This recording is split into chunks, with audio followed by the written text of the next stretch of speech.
cada mi video. No han llegado ni 500 vistas. Cuando tiene más de 10,000, no me digas. Entonces, por eso no puede cantar. Ya se ve, ¿no? No llega el like. Digas que es. ¿Estás en la página? No, porque no les gusta que borre su material que si lo sube ya como para no perder revistas. Pero si pierdes si borras un video, se te castiga y yo borré como 3 a 5. Pero los borras porque no te gustaron. Porque tienen errores. Sí, igual los podrías poner privados. Es lo que dicen.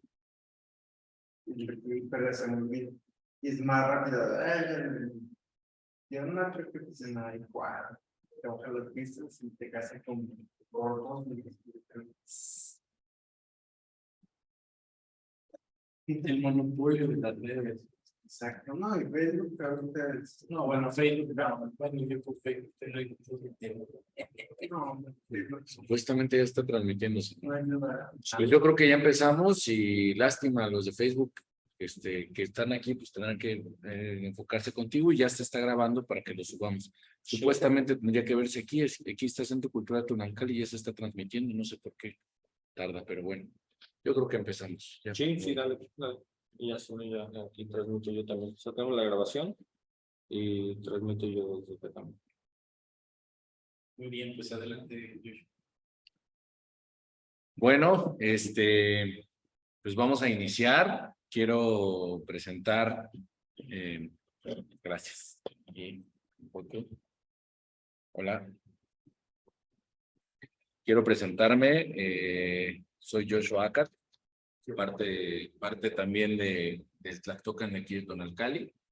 Y pues estoy muy contento de que se empiecen a abrir estos conversatorios para poder enriquecer la cultura que tanta falta hace en general en nuestra cultura y nuestra visión en un mundo, en un México que requiere que estas líneas se entrecrucen con todo el conocimiento académico actual, de alguna manera aceptado por la cotidianidad del mundo occidental, y que pues también al final vamos a llegar a puntos de desarrollo, incluso de investigación posiblemente.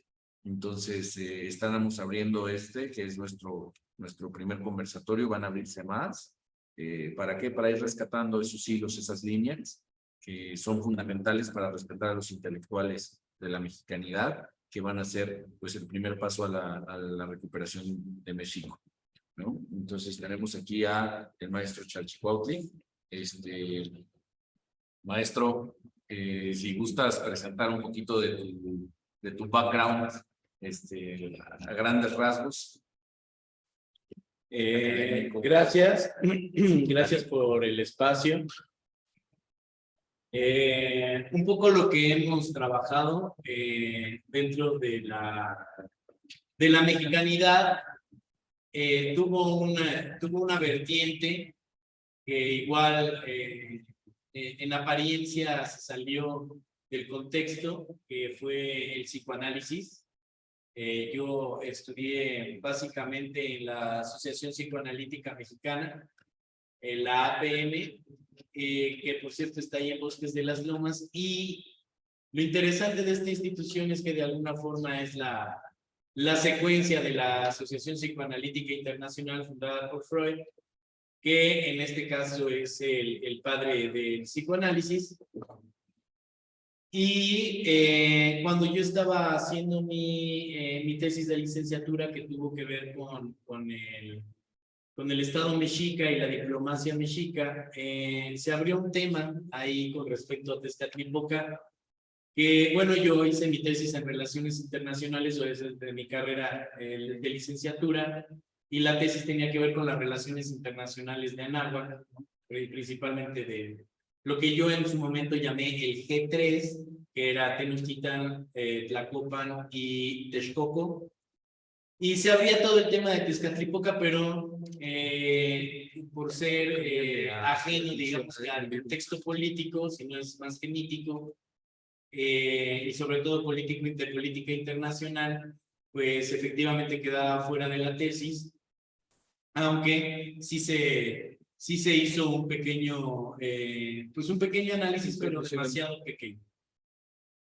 Después, cuando ya yo empiezo, bueno, termino la licenciatura y empiezo a estudiar posgrados, se me da la oportunidad de entrar a la APM, a la Asociación Psicoanalítica Mexicana, para estudiar un posgrado en filosofía y psicoanálisis. Y este duró poco, duró algo así como 1 año y medio. Pero ahora sí que nos quedamos picados y salimos de la APM y con los maestros armamos seminarios, que estos seminarios iban a ser todos los sábados últimos de cada mes y estaríamos estudiando aproximadamente del 2007 al 2012. Entonces, pues fueron 5 años aproximadamente en los que se estuvo analizando el psicoanálisis desde la filosofía, porque tuve 2 maestros muy notables, Blanca Anzoleaga, quien habría estudiado el doctorado en filosofía y también tenía estudios de psicoanálisis en la Iberomexicana, en la Universidad de Ibero. Y el profesor o el doctor Miguel Ángel Zarco, que pues había escrito varios temas de filosofía, pero que también realizaba consulta psicoanalítica y que curiosamente este maestro no había pasado por la academia, es decir, no había pasado por ninguna universidad en donde había estudiado psicoanálisis, sino que él había aprendido psicoanálisis en su propio psicoanálisis. Entonces, él iba a abrirnos todo un espacio porque íbamos a los grupos de estudio, porque para Freud, digamos que esa había sido la metodología a través de grupos de estudio, donde pues se hacía el análisis de los diferentes textos, y ahora lo hacemos o lo hicimos durante todo ese tiempo, las obras completas, ¿no? De esos seminarios salieron varios artículos y uno de los artículos que más quiero yo, porque además fue el primero que me fue publicado entre varios que ya se publicaron, que es en la revista Mundo Psique, que es precisamente de él, de Miguel Ángel y la doctora Lourdes Quiroga, quienes ahora, bueno, la doctora Lourdes Quiroga ahora está en la Universidad de Londres dando psicoanálisis, pero yo lo que entendí es que finalmente el psicoanálisis es como aprender a andar en bicicleta o a nadar, ¿no? O sea, yo puedo llegar aquí y hablarles 5 horas de cómo es una bicicleta o cómo o de la natación y quiénes han sido los campeones mundiales y quiénes los campeones olímpicos y cuáles son los diferentes estilos. Pero si no nos metemos a nadar, pues yo les puedo hablar de lo que quieran y nunca vas a entender nada.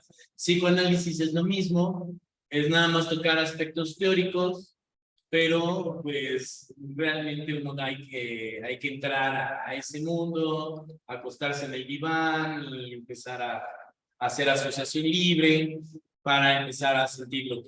Entonces, digamos que yo me voy a centrar básicamente en este artículo que se llama La palabra y el inconsciente en el México precuautémico, que fue publicado en el 2008, pero yo creo que lo empecé a escribir como por el 2006. Yo terminé mi tesis por el 2005, entonces todavía estaba fresco el tema y me quedé, les digo, con ganas de seguir ahondando porque no cabía en mi tesis de licenciatura y bueno, pues fue a un tema de posgrado. Entonces, pues básicamente, digamos, no voy a ahondar más. Yo en mi psicoanálisis estuve aproximadamente 2 años. se abarca poco porque el psicoanálisis puede estar hasta 5, 10, 15, 20 años. Conocí a un psicoanalista, el doctor Tuber, que tenía 50 años psicoanalizándose y era una persona como de 80. Entonces, Juan Tuber. Y entonces, bueno, pues me di cuenta que 2 años y medio, pues 2 años no es nada de psicoanálisis. Y es un tema que hay que estar todo el tiempo actualizando, porque igual que la natación, puedes nadarte los 100 metros en, no sé, 4 minutos, no sé cuándo sean los récords, pero si lo dejas de hacer, vuelve a bajar tu rendimiento y eso. Entonces, es algo que hay que estar actualizando. Entonces, pues yo estoy muy contento de estar hoy con mi colega, para que él también se presente y pues bienvenido aquí a Tunalcali y pues gracias por estar aquí. Muchas gracias, Luis. Bueno, yo me presento, soy Bruno Ponce, me he dedicado durante la mitad de mi vida a la difusión de la cultura, el arte. En mi caso estudié composición musical y me dedico principalmente al estudio del arte, de la cultura, de las diferentes filosofías y últimamente desde hace algunos años me he dedicado al estudio de las mitologías. Desde un punto de vista, sí, artístico, cultural, pero sobre todo yéndose a la parte espiritual, que hablando en un sentido digamos, más materialista del tema, pues estamos hablando de ideas de la mente, del inconsciente, que se podría trasladar también a una parte más espiritual, más metafísica, más mística. Pero creo que finalmente, y esto lo vamos a ver ahorita, José Luis, que finalmente son términos que si bien no son equivalentes, tampoco necesariamente deben estar separados ni peleados, sino que el espíritu, la mente, la conciencia, el inconsciente, son términos que pueden convivir y que si uno logra abrirse mentalmente, emocionalmente, espiritualmente a estos conceptos, podemos llegar a un entendimiento más amplio de nosotros mismos, del mundo en el que estamos. Y si estoy aquí es igualmente porque mi interés por la difusión de la cultura de mis ancestros, bueno, de nuestros ancestros, de la náhuatl, es algo que me interesa mucho. Yo he encontrado tesoros muy grandes en lo que se le podría llamar la mitología náhuatl, y creo que tanto ustedes como público, como nosotros como estudiantes de estas disciplinas, hemos encontrado cosas fascinantes que nos abren la mente, que nos abren el corazón a una forma de vivir más consciente, más profunda. Nos hace disfrutar no solamente la vida más, sino el país donde estamos. Entonces, es lo que quisiéramos. En mi caso, me voy a estar basando un poquito en un libro, ahorita lo traemos, que se llama El ciclo de Quetzalcóatl.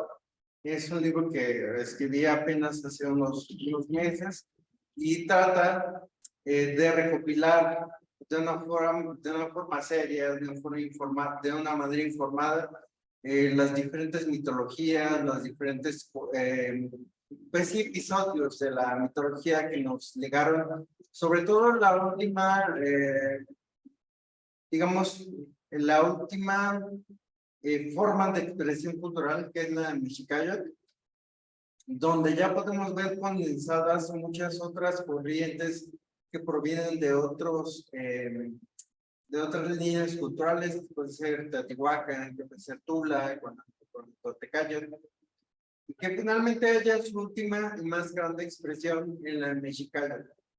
Entonces, este libro, El ciclo de Quetzalcóatl, trata de hacer eso, como de recopilar todo eso que estuvo desbalagado durante mucho tiempo en diferentes documentos, diferentes códices, pero también en el pensamiento de nuestros abuelos, ¿no? Los jefes comunitarios, de los maestros en diferentes comunidades, y que ellos tienen un conocimiento amplísimo y que nos declaran muchas cosas que lamentablemente la academia es incapaz de hacer.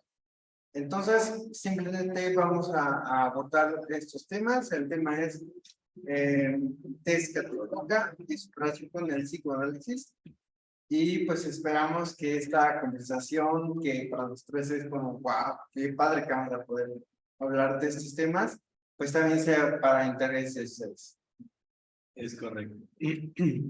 Pues sí, como lo dices, ya había ganas de entrar a estos conversatorios, porque hay mucho de qué platicar aquí contigo. De las veces que has venido aquí nos hemos dado cuenta que tenemos mucho tema de dónde cortar, y pues más que nada yo había pensado en platicarlo contigo, pero pues qué mejor que abrirlo para que nos escuchen y exactamente se enriquezca esa plática. Venía platicando con el maestro que bueno, cuando estamos en el mundo de la investigación, pues es importante escuchar a los colegas para que pues de esa forma se amplíen y se vayan abriendo esos espacios que muchas veces quedan pues ocultos a nosotros mismos, y que tiene que llegar alguien de afuera como un poco para recordarnos que no estamos solos, ¿no? Que el otro es importante para ir desarrollando. Entonces, pues ya para no darle más preámbulos, si gustas comenzar tú, quieres que yo comience un poco desarrollando el tema, tú eres el invitado, tú dime. Como gustas. Vamos, si me permites entonces Claro. ir haciendo el planteamiento, y pues si tienes algo que decirme, Claro. no es un monólogo, ¿no? Sí. O sea, Pues, entonces, bueno, decía que es la palabra y el inconsciente del México precuauténico, y aquí me iba dando cuenta, yo cuando estaba tomando estos seminarios de psicoanálisis, que los abuelos habían descubierto un aparato psíquico. Es un poco complicado porque el aparato psíquico como tal es un constructo de Freud, ¿no? Y es un constructo para poder interpretar la psique, en este caso con la primera tópica que él establece así, la tópica metapsicológica, que es cuando empiezan ya a trabajar estos temas de yo, ello y superior. Y que de alguna forma yo iba entendiendo para ese momento al yo como la conciencia de sí un poco, el darse cuenta y estos aspectos que nos iban a llevar como un poco a la unión entre la psique y la mente, por supuesto, y el espíritu. Y cuando lo iba viendo, decía, pero en este aspecto creo que en lo abstracto, más allá de Zacatl sino Nanahuatzin, Quetzalcóatl va a representar la conciencia de esta cultura, vamos a decirlo así. como la parte visible. Como la parte visible, exactamente. La parte que además todos nos identificamos de inicio. Sí. El maestro Quetzalcóatl, ¿no? La conciencia, el sacerdote. Y ya después uno, involucrándose con los mitos, conoce a Tezcatlipoca. Y Tezcatlipoca va a ser esa parte oscura, pero no es el malo, ¿no? O sea, no es, digamos, el Cid de la historia, sino esa parte oscura. Y en esa parte oscura, exactamente había que entrar, ¿no? Mientras el Quetzalcóatl es el Tezcatlipoca blanco, el Yayauqui Tezcatlipoca, pues es el Tezcatlipoca oscuro. Y además, pues es el Yautl, el Necocyautl, que en este caso va a ser nuestro enemigo, ¿no? Pero ese es aquel enemigo porque te hace caer en esas zonas en donde hay dolor infantil, en esas zonas en donde hay narcisismo, en esas zonas donde hay caos, ¿no? Y efectivamente, él se presenta así, o sea, en la mitología, El Tezcatlipoca oscuro se presenta para generar caos. Ya lo vimos, el ejemplo de Tula, para no salirnos mucho, ¿no? Es muy ejemplar en ese sentido, porque es el que hace caer a Quetzalcóatl en su lado oscuro, que en este caso es la embriaguez, que va a cometer incesto y se va a desbordar en los placeres carnales, que estaban prohibidos para la época, ¿no? Y entonces ahí es cuando él decide exiliarse o autoexiliarse, y se va a Chichén Itzá y todo lo que ya sabemos, pero esto se va a contrapuntear muy fuertemente con las doctrinas hispanistas que van a establecer que Quetzalcóatl es el dios, la serpiente emplumada, y que Tezcatlipoca es el otro dios del espejo. Y hasta ahí te quedas. El dios y gracias. Pero cuando vamos a abordar y vamos a meternos más en lo profundo de esta mitología, nos damos cuenta que tiene mucho más, como supongo como cuando Freud se puso a leer ¿cómo se llama? La obra de Sófocles, Edipo Rey, y dijo, es que aquí está. No, es aquí está el asesinato del padre, la cópula con la madre, o sea, todo esto me da para construir lo que se llama el complejo de Edipo, pero que además está ahí, o sea, finalmente Sófocles lo único que hace es denotar esa tragedia griega a través de pues todo lo que era la parafernalia de en ese momento el teatro griego, ¿no? Para así decirlo, pero finalmente lo que estaba viendo era un comportamiento que está en el inconsciente de todos los seres humanos. Y entonces, si Freud, yo decía, si Freud pues, tenía a la mano la mitología griega, nosotros tenemos a la mano la mitología tolteca, ¿no? Y veamos qué podemos sacar de ahí. Ahí es cuando empezamos a darnos cuenta de que Tezcatlipoca no es un dios, sino que es esta parte oscura. Y por solo hacerle una equivalencia, lo empecé yo a ver como el inconsciente. Hasta que me encontré un libro del maestro Arturo Mesa Gutiérrez que se llama Tezcatlipoca, nuestro ser interno, y ahí va a hablar precisamente ya más claro de esto, pero ahí el punto es que el maestro Mesa no tuvo estudios de psicoanálisis, sino que, digamos, tenía como lo que a todos nos embarran en una clase de psicología en la prepa o en la universidad, y con esto me voy y descubro, pero ya cuando yo traía ya un poco más de bagaje, entonces ya pude desarrollar. Y entonces nos dice León Portilla, ya cuando empezamos ahí, dice, estos 4 dioses, porque así lo menciona él, que son los Tezcatlipoca, los 4 Tezcatlipoca, constituyen las fuerzas primordiales que ponen en marcha la historia del mundo. Desde un principio, el simbolismo de sus colores, el rojo, el negro, el blanco y el azul, nos permitirá seguirlos a través de sus varias identificaciones con los elementos naturales, con los rumbos del espacio y con los periodos que estarán bajo su influencia. Porque con los 4 hijos de Ometeo, que son estos 4 Tezcatlipoca, entrarán de lleno en el mundo, en el espacio y el tiempo, concebidos no como un espacio vacío, sino como factores dinámicos que se entrelazan y se implican para regir el acaecer cósmico. Entonces, ya nos lo maneja un poco diferente, pero la cita nos la da el antropólogo alemán Hermann Bayer cuando comenta que cuando penetramos más hondamente en el lenguaje metafórico de los mitos y las representaciones figurativas simbólicas de los manuscritos, vemos que el politeísmo que encontramos en el antiguo México solo se refiere a los fenómenos naturales, y que los sacerdotes pensadores habían desarrollado ideas filosóficas más elevadas con respecto a la esencia y a la interrelación de las cosas, y para los cultos sacerdotes y los iniciados, esto no era más que otras tantas manifestaciones de la vida y del cosmos.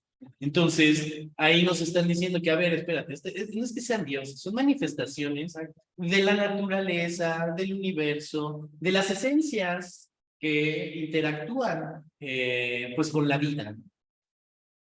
Y cuando aterrizamos ya al concepto, dice el maestro Arturo Mesa, Tezcatlipoca es el espejo en el cual nos vemos reflejados a través de los velos del recuerdo, donde han quedado inscritas nuestras vivencias, experiencias y emociones, tanto en el pensamiento consciente como en el inconsciente. Entonces, ahí está, ¿no? O sea, ¿qué vemos en el espejo? Nuestra historia, ¿no? Realmente vemos nuestra historia. ¿Y qué es el velo del espejo? Pues es aquello que no nos deja ver efectivamente lo que somos en sí, ¿no? O sea, el espejo está nublado. Exactamente. Entonces, metafóricamente, el humo del velo del espejo, dice el maestro Arturo Mesa, sigo citándolo, es la puerta para entrar en el camino del autoconocimiento. Entonces, tendríamos que develar ese espejo para de verdad vernos como realmente somos y entonces entrar de lleno en el camino del autoconocimiento, el conocimiento de sí mismo.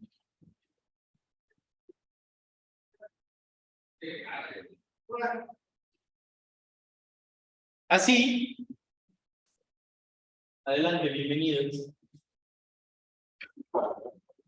Así, Yayau Tezcatlipoca, en el contexto de la mente, dice el maestro Arturo Mesa, está considerado como el oscuro que se ha logrado identificar con lo que hoy conocemos como inconsciente.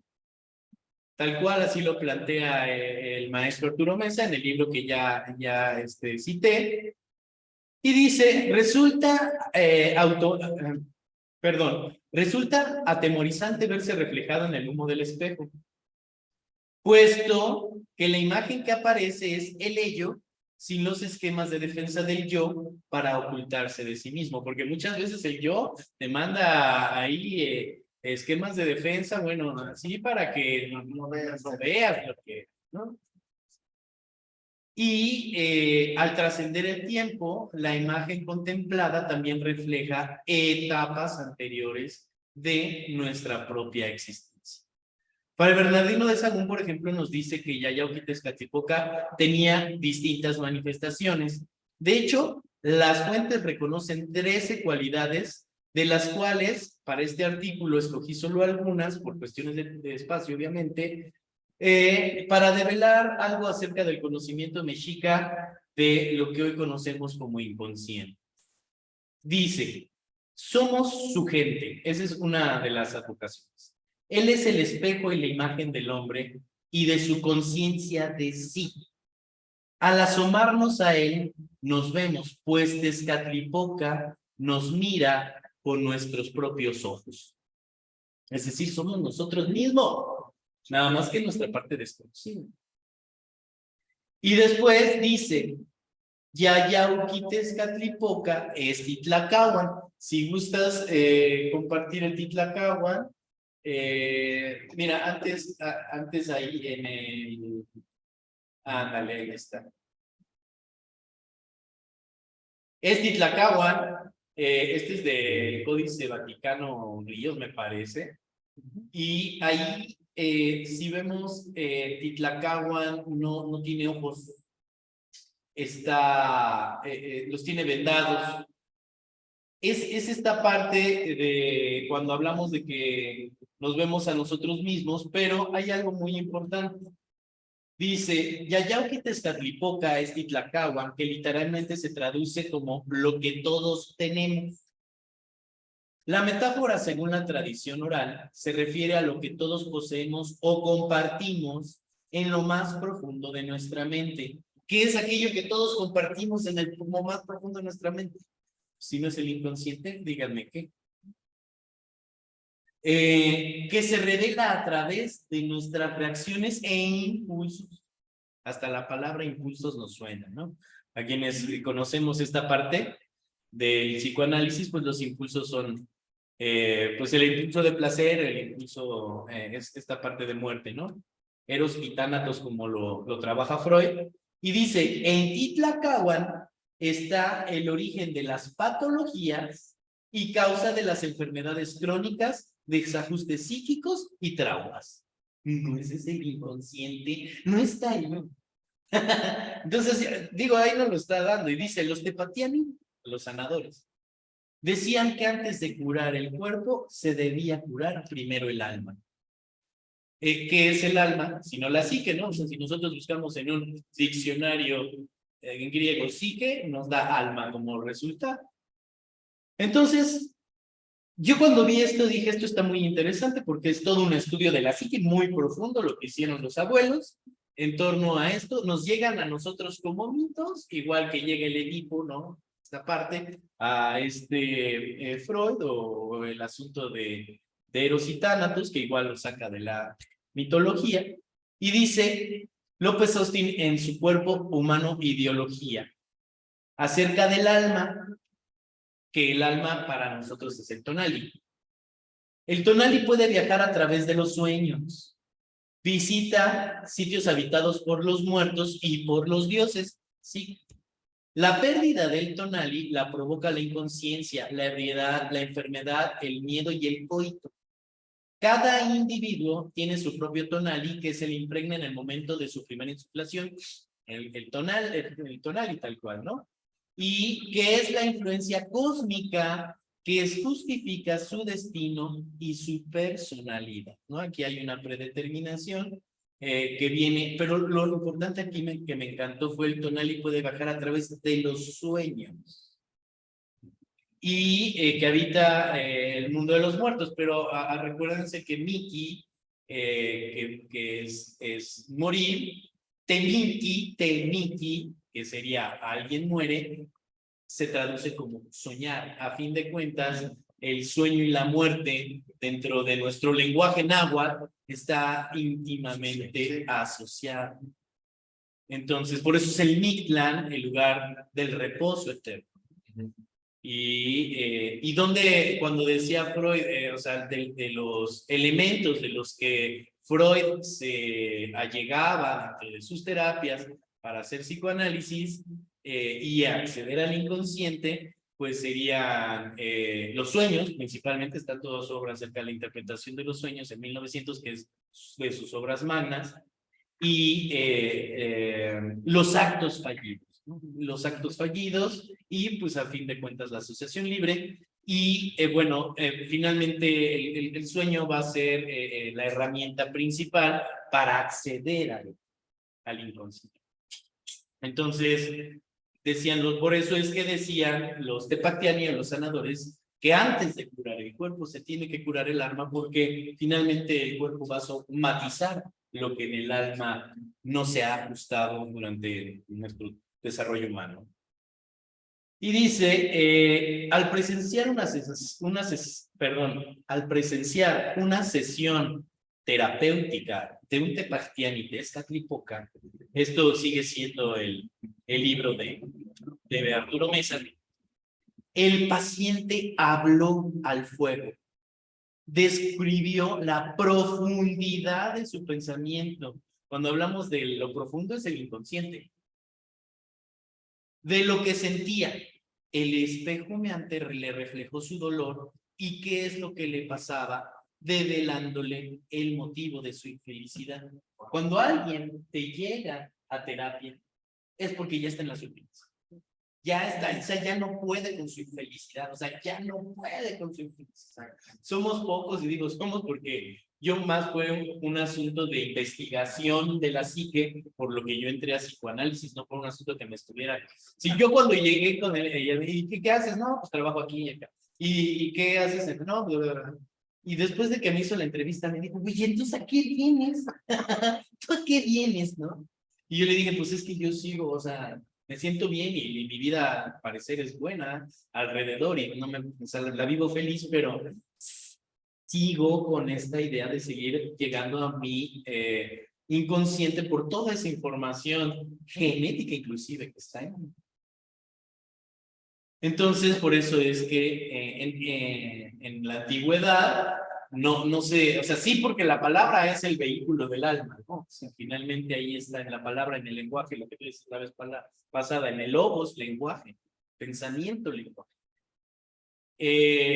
Ahí está, entonces el psicoanalista lo que hace es que te pone en un diván y tú ni ves nada y entonces empiezas a hablar y en un momento de tanto hablar conectas y te cae el 20, como decimos aquí los mexicanos, o las espinas de luz que dicen nuestros abuelos, ¿no? Las espinas de luz que de repente nos iluminan allá. Y entonces, esta parte, esta parte es muy interesante. Bueno, pero concluyo. El paciente entonces aquí dice habló pero al fuego. O sea, es muy interesante porque se pone ¿El fuego tendría algún simbolismo? Sí tiene algún simbolismo y está relacionado. En la parte central de Tonalmachote, lo conocido como la Estela de los Soles, el calendario azteca, en la Estela de los Soles o calendario azteca, en el centro aparece la lengua de pedernal, la lengua que representa la palabra, pero a la vez el pedernal servía para hacer luz, o sea, para hacer fuego. Ahí está.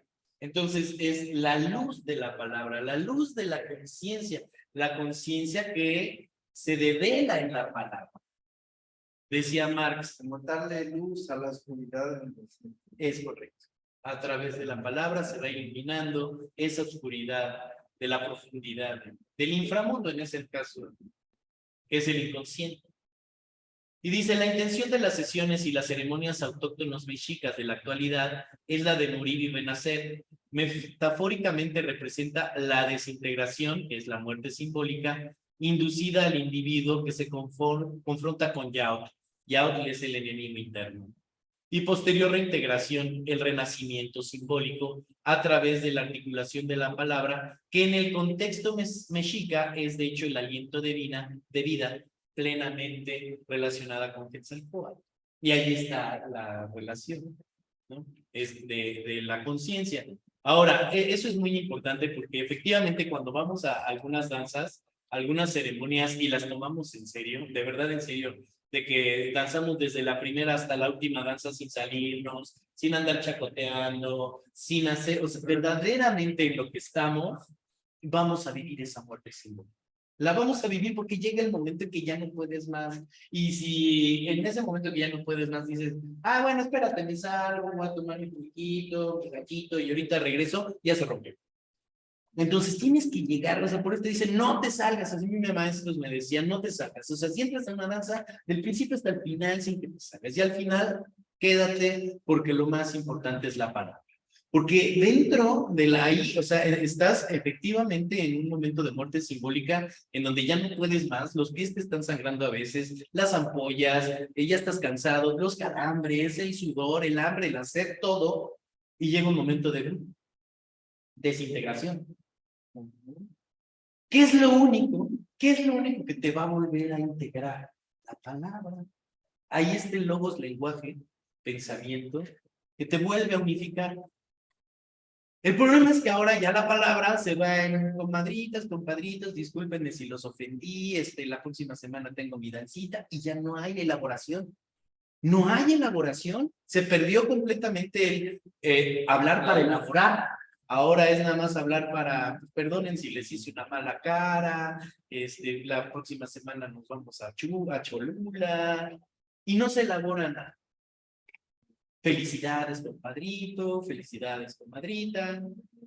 Entonces, todos esos elementos que decíamos hace rato, que se vienen perdiendo, vienen destrozando los elementos rituales auténticos de nuestra cultura, porque no nada más es llegar al ritual con el turqui y el gallito. No, es de verdad hacer el trabajo de desintegración para después volvernos a integrar como seres humanos, y ese es el método de desarrollo humano de nuestro cerebro.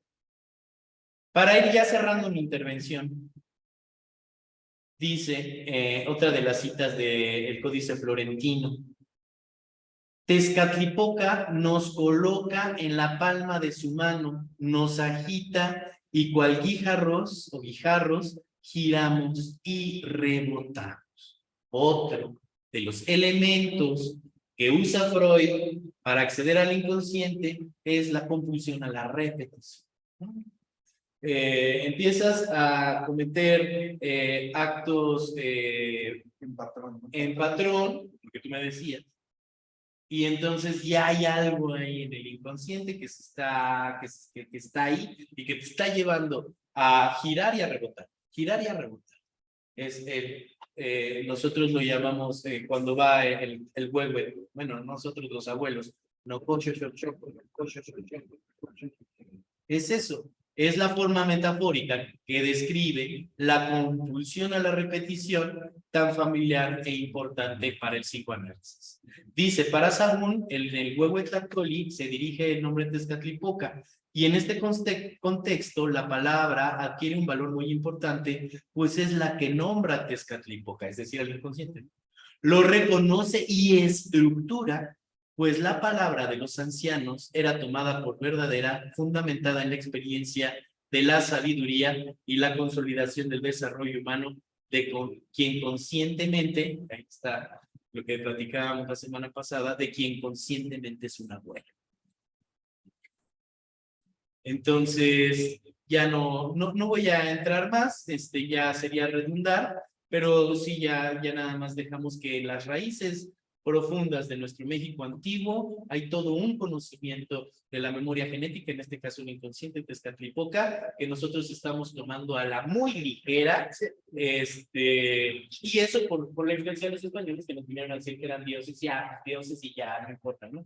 Ya nos evitaron el trabajo y es el que queremos recordar. Yo con esto cierro y pues muchas gracias por su escucha y bueno, pues quedo abierto a cualquier comentario.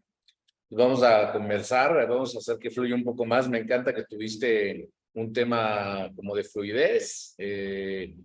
Creo que nos diste muchos elementos. Me gustaría darle la palabra a Bruno para que nos compartiera también su visión.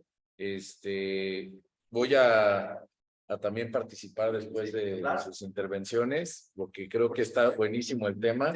Un par de cosas que creo que pueden aportar. Y por qué no también dejar por ahí una sección de preguntas para el público que nos acompaña en vivo, claro, y para las preguntas que pueden estar haciendo en redes sociales. Así que adelante, Bruno, tienes la palabra. Gracias, José Luis. Gracias a ti. ¿Quieres pasar para acá? Pero no te salgas como que ya terminaste. Pero para no darle la espalda. Adelante. ¿Sí quieren que acerque el No, teléfono? ¿Está bien? Si quieres, está bien ahí. Pues gracias, José Luis, por la invitación, por darme el placer de estar aquí en su casa, en su casa. El placer es nuestro. Que es Tona de Cali, es el lugar donde se gesta mucho conocimiento, no solamente en el plano físico, que es a través de la danza, a través del Geoli, sino también se trabaja mucho el aspecto psicológico, filosófico, el aspecto intelectual, que como bien dice Josué, es el rescatar la intelectualidad, la mexicana, para que todos podamos gozar de los tesoros que nos dejaron, ¿no? Mi intervención no es para nada diferente de lo que comenta José Luis. De hecho, amo todo este conocimiento, lo que muchas cosas no tenía el conocimiento de lo que comenta José Luis. Sin embargo, estoy en total sintonía de que Tezcatlipoca es la representación simbólica o metafórica de lo que actualmente occidentalmente conocemos como el inconsciente, como esa parte oscura, esa parte no podemos decir oculta de cada ser humano, y que nosotros tenemos no solamente el derecho, sino que tenemos la obligación, porque para ya hacer una materia no era así como de que solamente tú puedes hacer Tezcatlipoca, sino que para poder acceder a un buen nivel de vida como ser humano, un buen ciudadano, una buena persona, que es muy difícil, pero pues ahí sí se puede mejorar, pues tenemos que llegar a ese espejo humeante, ver quiénes somos realmente, ver qué es lo que estamos haciendo bien, pues todos lo sabemos, pero qué es lo que estamos haciendo mal. Y sobre todo si ya detectamos qué es lo que estamos haciendo mal, ir a la raíz de eso, a través de la práctica psicoanalítica, y que en el sentido de la mexicana es la práctica del desenfoca, ¿no? Que lo comentaba, que es acceder a recuerdos, acceder a la palabra, y a través de eso empezar a conocer de dónde vienen mis pensamientos, de dónde vienen mis actos, de dónde vienen mis sueños incluso. Entonces, en mi caso, que me he dedicado al estudio de las diferentes mitologías, en mi caso yo me sesgo un poquito por el lado de Jung, que no es que sean encontrados, simplemente que abordan temas diferentes, pero finalmente se encuentran.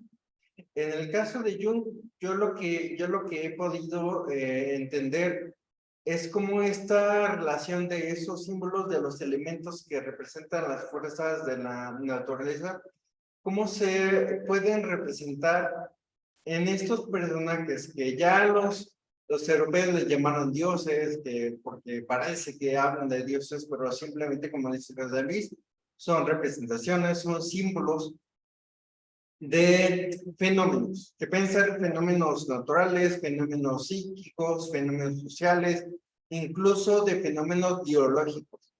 ¿En qué pasa entonces en el caso de Tezcatlipoca? Encontramos que sí tiene muchos elementos que nos dan a entender que no está hablando de algo que se ve a plena vista, sino que se trata de algo oculto, de algo que está dentro de cada persona. Ya lo pudimos desglosar, ya lo pudimos entender gracias a los intelectuales, a los especialistas en psicoanálisis como José Luis, que definitivamente Tezcatlipoca es el psicoanálisis, ya sea junguiano, ya sea freudiano, pero es el estudio del inconsciente.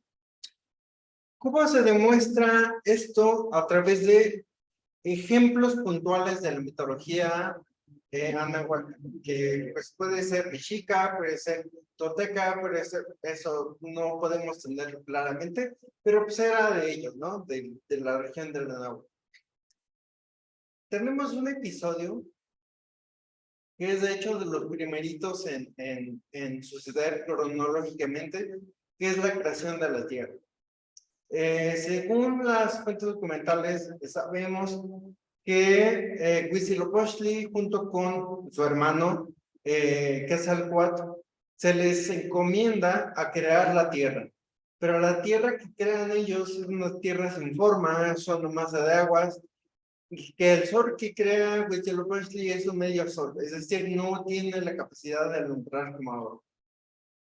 Se crea un ser, pero ese ser no es un ser consciente, es un ser caótico. Se le llama Zipacli, que es lagarto. ¿Y cómo es ese ser? Es un ser sin conciencia, es un ser voraz, es un ser caótico. Zipacli es la personificación del caos, de todo lo caótico, de todo lo malo, de todo lo que destruye. ¿Qué tal? Zipacli vive dentro del mar, dentro del agua, en lo que podría llamarse lo que hoy es la tierra.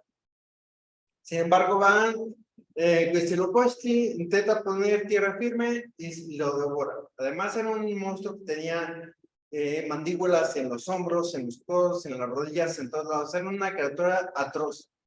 Ponen una montaña y la devora. Ponen árboles, los devora. Y se va haciendo cada vez más grande y más grande y más grande. ¿Qué es lo que ocurre? Que son llamados y les dicen, oigan, pues, ¿qué hicieron? ¿No? Es un desastre de ser el que tienen ahí. ¿Sabes qué? Que no puede existir eso porque va a crecer tanto que va a devorar las estrellas, va a devorarlo todo. Hay que eliminarlo. Entonces, ¿a quién se manda? Se manda a Tezcatlipoca y aquí está el cuarto. Ahora ya no fue Huitzilopochtli, porque Huitzilopochtli representa otra cosa. Tenía que mandar a Tezcatlipoca. ¿Por qué? Porque era más fuerte, es posible. pero ahí vienen algunos detalles. Se manda a Tezcatlipoca junto con Quetzalcóatl a eliminar ese país. ¿Qué es lo que ocurre? Que se dan cuenta de que es imposible cazarlo, ¿no? Porque es rapidísimo debajo del agua y no sale afuera del agua, se permanece adentro. Y adentro es difícil, es imposible alcanzarlo. Entonces lo que piensa Tezcatlipoca es una solución, y esa solución va a ser atroz. Se va a cortar el pie izquierdo. Ese pie izquierdo lo va a lanzar al aire, para que cuando salga Zipaquirá por el pie, porque obviamente un pie va a ser algo que no puede, la sangre no, es algo que no puede evitar ir por él, entonces Quetzalcóatl se va a lanzar, y es lo que hace. Tezcatlipoca se corta el pie izquierdo, lo lanza al aire sobre el agua, y cuando Zipaquirá sale del aire para poder comerse el pie, entonces es cuando Quetzalcóatl se lanza sobre Zipaquirá, y entre ellos dos tratan de eliminarlo, pero no pueden. Entonces, ¿qué es lo que hacen? Toman su forma de nahual. En el caso de Quetzalcóatl es la serpiente preciosa, y en el caso de Tezcatlipoca es el jaguar. Entre los dos, ahora sí, con la fuerza del nahual, logran darle muerte. Quetzalcóatl logra darle muerte con su cuchillo de pedernal, y finalmente Zipaquirá muere. ¿Y qué es lo que pasa? Con la piel de Zipaquirá, con su espalda, crean las montañas, crean la tierra firme. Con su cráneo crean el cielo, con sus ojos crean las lagunas, los estanques, los mares. Con su sangre crean los ríos, con su cola crean el inframundo. Sus garras las utilizan para los bosques. Finalmente, crean la tierra con Zipaquirá. Eso podría parecer, me han dicho muchos de los seguidores de TikTok, que les fascinaría ver esa escena en una película tipo Marvel, porque es impactante.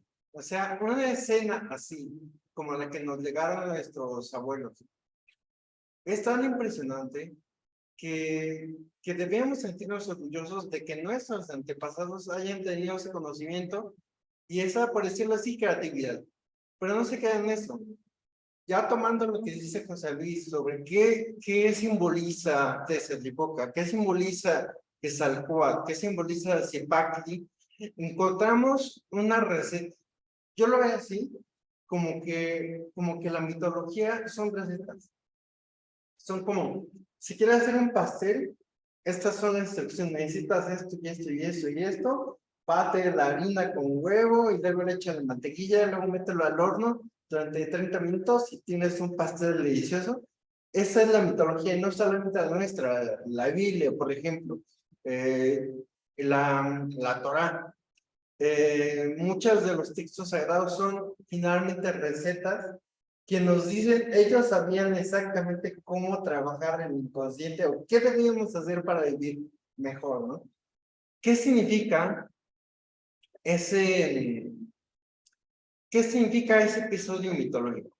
Vamos a desglosarlo así como lo hicimos lo hizo José Luis. ¿Qué significa Tezcatlipoca? Ya tenemos el inconsciente, la parte oscura, la parte oculta en cada ser humano. En el caso de Quetzalcóatl, es el lado consciente, la luz, la sabiduría, el conocimiento, las artes, las ciencias, como la parte del conocimiento, simplemente. ¿Qué representa Zipaquirá? Es obvio. Zipaquirá representa el caos, la destrucción, lo malo que ocurre en la vida. Entonces, ¿qué nos trataron de decir los abuelos? Es muy interesante. Dicen, si tu vida se ha llenado de caos, si tu vida ya es un monstruo invencible, que como hablábamos hace rato, que le das alcohol y hace un desastre, que si le das un trabajo y no puede, que si le das una relación y la convierte en un monstruo, destruye familias, destruye amistades, te separas de lo que más quieres. es un cipaqui. Es porque tu vida se ha convertido en cipaqui, en una voracidad. Quiere decir que nuestra vida, si no está trabajada o estudiada desde el inconsciente, se puede convertir en un monstruo voraz y va a devorar todo. No se va a quedar solamente como que, híjole, ya corté con mi novio, ¿no? Va a ir más allá. Ya perdí mi trabajo. Ya me embriagué y hice un desastre. Es decir, ese monstruo se va haciendo cada vez más grande, más voraz. Y nos dicen ellos, ¿cuál es la fórmula para destruir, para eliminar el caos? A través de Quetzalcóatl y a través de Quetzalcóatl. ¿Qué es Quetzalcóatl? A través del estudio, a través de leer, entender esta maravillosa revista que luego me la prestas. Claro. Estudiar, ¿no? O sea, ok, a ver, ya me di cuenta de que sí, tengo un problema, tengo un caos en la vida, o sea, ¿a qué debo encontrar? ¿Qué debo encontrar? No, pues la psicología, la psiquiatría, conocer un poco más de filosofía, es decir, llenarte de conocimiento. Pero también hay otro componente, porque no fue solamente Quetzalcóatl el que eliminó el caos, sino que fue también Tezcatlipoca. Es decir, que a través del autoconocimiento, en ese caso ya llamándolo correctamente, el psicoanálisis, autoconocerse, ver las heridas que uno tiene, que como menciona también José Luis, son heridas que se van gestando desde los traumas infantiles, las heridas infantiles. Y cuando uno empieza a analizar a través del psicoanálisis o a través del trabajo interior, todas esas heridas, todos los problemas que venimos gestándose y aumentando a través de la infancia, a través de la juventud, de la vida adulta, pues finalmente podemos llegar a un momento de eliminar ese caos. Mi hermana, pero no podemos estar. Entonces, esa es la receta que nos dan, ¿no? Los ancestros. Es como una receta, primera grandes rasgos, que dice, te sientes mal, si tu vida funciona mal, las únicas formas en que vas a poder eliminar el caos, el chipac de tu vida, es a través del autoconocimiento, a través del trabajo interior profundo, porque eso de que se cortar el pie tampoco es como que, ay, ¿por qué se corta el pie? Es un simbolismo también. En algunos momentos, Tezcatlipoca, si no me corriges, puede simbolizar también el orgullo, el ego. El yo. El yo. Entonces, ¿qué debemos hacer? Cortarle al enemigo. O sea, cortarle. Cortarle un pie al enemigo, cortarle un pie al ego. Porque solamente así, a través de eliminar nuestro ego, vamos a poder acceder a esa parte interior. Entonces, ¿qué es lo que hizo Tezcatlipoca? Cortarse el pie, es decir, eliminar una gran cantidad de su ego y de trabajar hacia adentro, hacia el Tezcatlipoca, hacia observarse, hacia la autoobservación. Pero también debe ir del lado del conocimiento, del saber, del conocer las herramientas que te brinda la filosofía, la espiritualidad, la psicología, la psiquiatría, el psicoanálisis. Es decir, ese combo que te da el conocimiento y la autoobservación o el autoconocimiento de Tezcatlipoca son la única manera de erradicar o eliminar el caos. ¿Y en qué se convirtió ese caos? ¿Se fue a un abismo? ¿Se fue a la nada? No. Ese caos se transformó. ¿En qué se transformó? En lo que tenemos ahora. En un planeta 100% funcional, con 100% de abundancia, con belleza, con hermosura, con abundancia. Entonces, si convertimos, si transformamos el caos a través del Tezcatlipoca, es decir, el psicoanálisis, y el Quetzalcóatl, que es el conocimiento, la sabiduría, podemos transformar el caos en una vida funcional, hermosa, brillante. Eso es lo que podría comentar hasta ahorita. Muy bien, me gustaron ambas intervenciones. Quisiera pasar un poquito allí a complementar algunos puntos y una vez complementados también algunas preguntas bien interesantes que pueden ayudar a que sus comentarios también pues puedan ampliarse. Bueno, primero que nada, de mi parte, como ACAT, y parte también de aquí del conversatorio que ya me anexé un poco, hay dos puntos importantes que quisiera aportar. El primero tiene que ver con, voy a cambiar la camarita para que no me quede sin salir. Acá está. Si quieres también Es igual. Sí. Me dice. Está más o menos. Ahí está. Ahí está. Uy. Nos volteo tantito. No es estas. Entonces, pareciera ser que en las mitologías y en los grupos humanos vemos justamente un patrón repetido. No solamente estamos hablando del individuo, sino que a nivel grupal parecemos escuchar las mismas historias, incluso cruzando el mar. Entonces, hay un punto en común, el ser humano, ¿no? Humanos aquí, humanos allá, humanos en África, humanos en China, humanos en Europa, y cada uno ha desarrollado un sistema de mitos que pareciera quizás extrapolar algunas costumbres y algunas historias que van y se repiten, ¿no? Esta historia de, por ejemplo, el rey virtuoso que termina matado por su hermano y después llega el hijo y termina vengando a su padre, ¿no?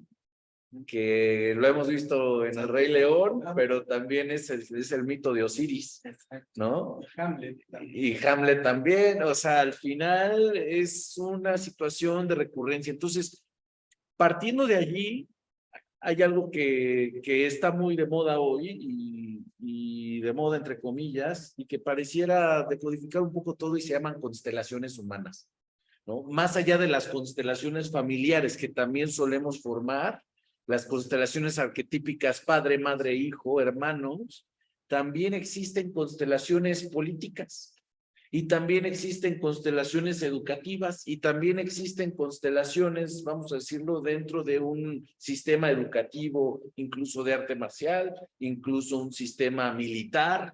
Entonces, estas constelaciones permitieran o permitirían que la energía psíquica circule de determinada forma, de tal modo que a nivel colectivo podemos actuar y podemos hacer.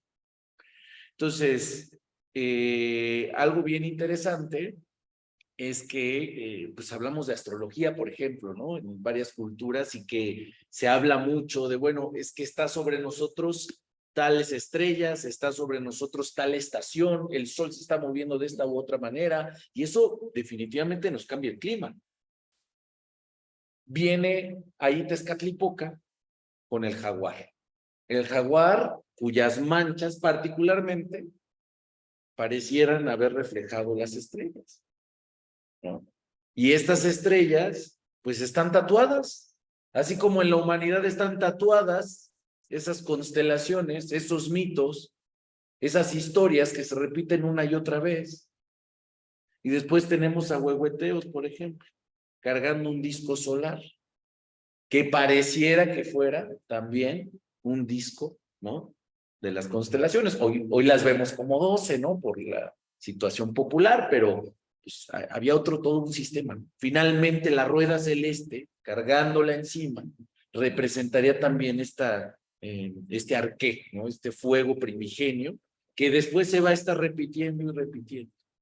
Tezcatlipoca, entonces, nos representa ese jaguar, esa parte sí oscura, pero también esa parte arcana de todos estos mitos que quizás nos revelarían que todas las mitologías no son historias sobre dioses, sino son historias sobre nosotros, pero que nos hemos olvidado de qué representan y que las vemos día a día en nuestras familias, Las vemos día a día en nuestros trabajos, las vemos día a día en la calle, en los eventos que suceden a nivel global y volvemos a ver lo mismo y volvemos a ver lo mismo. O sea, esto nos diría que pues de alguna manera volveríamos a ver a un Napoleón a lo mejor en 300 años, o veríamos a un Hitler en 100 años, o veríamos también a un Moctezuma en tal vez 50 años, no sabemos, pero finalmente los ciclos tienden a repetirse, ¿no? Hablando del tema político.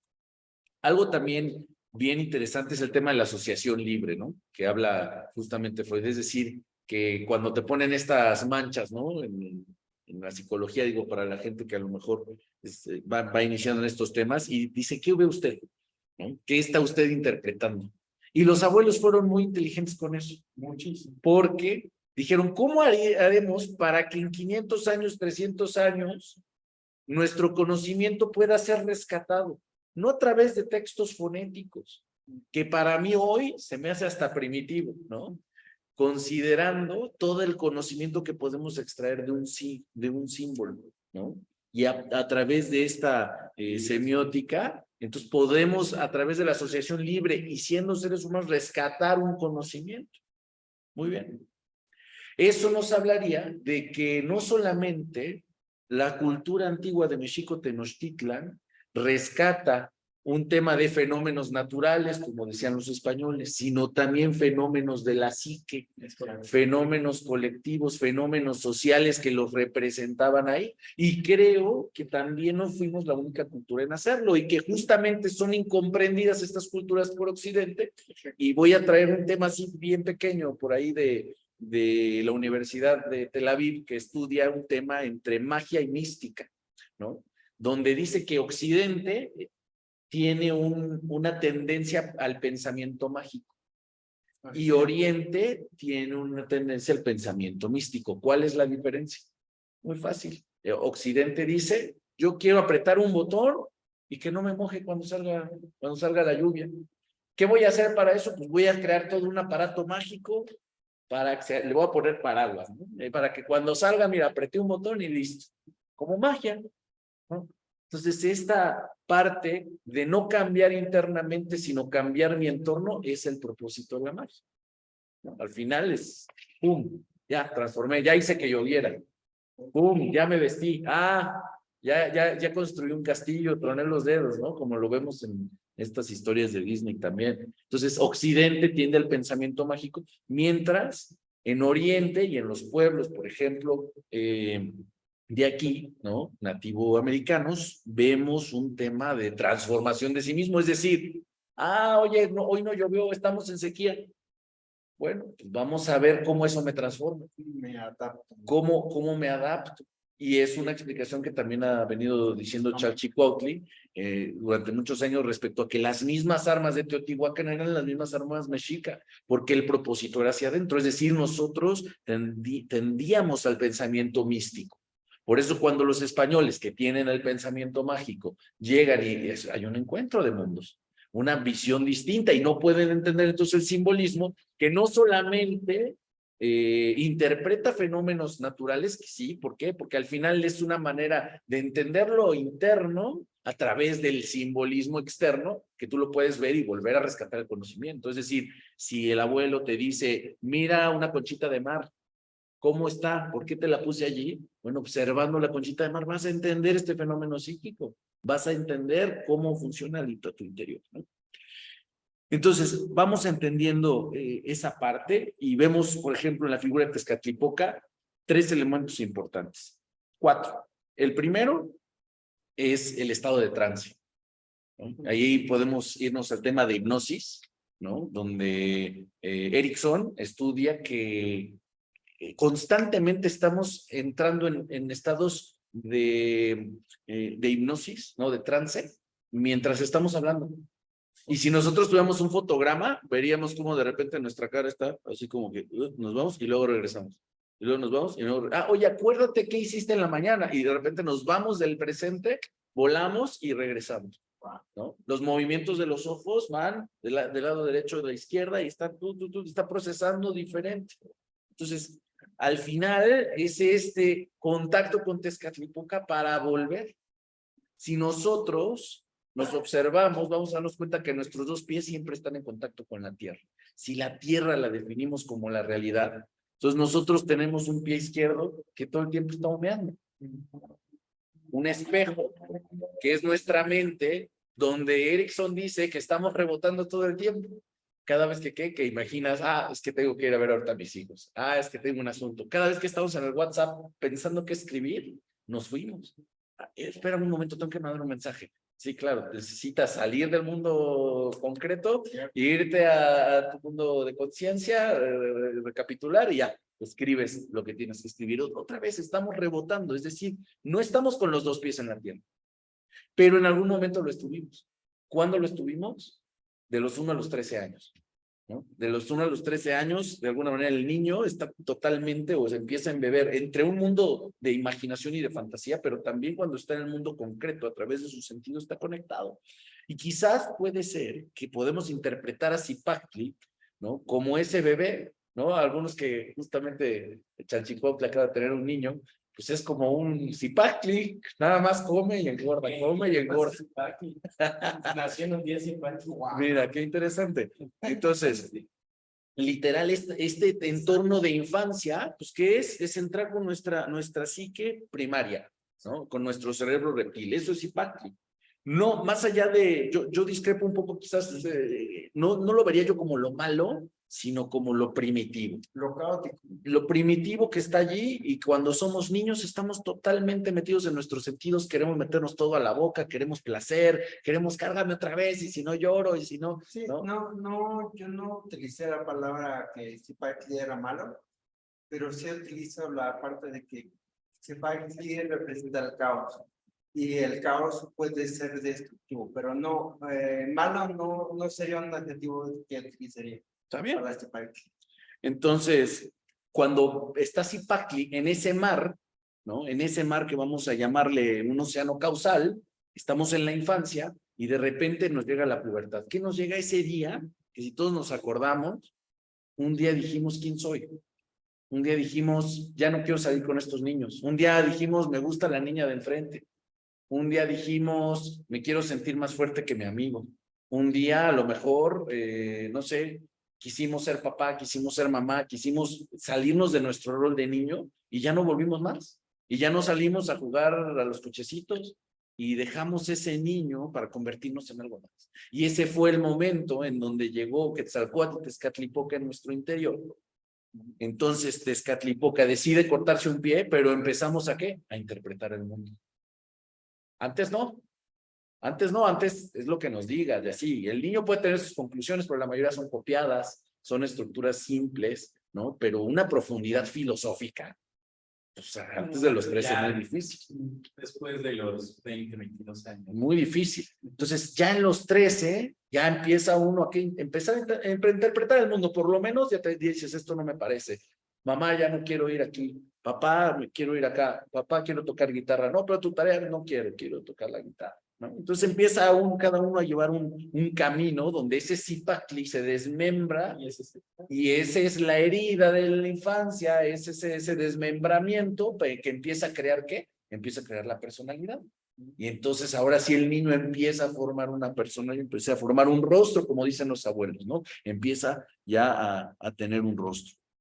Y bueno, finalmente, creo que el último punto que se me hace bien interesante es el elemento de las flechas. O sea, ¿por qué viene ataviado con flechas? Y uno de los puntos bien interesantes de la flecha es que cuando la disparas, no sabes a dónde va a llegar.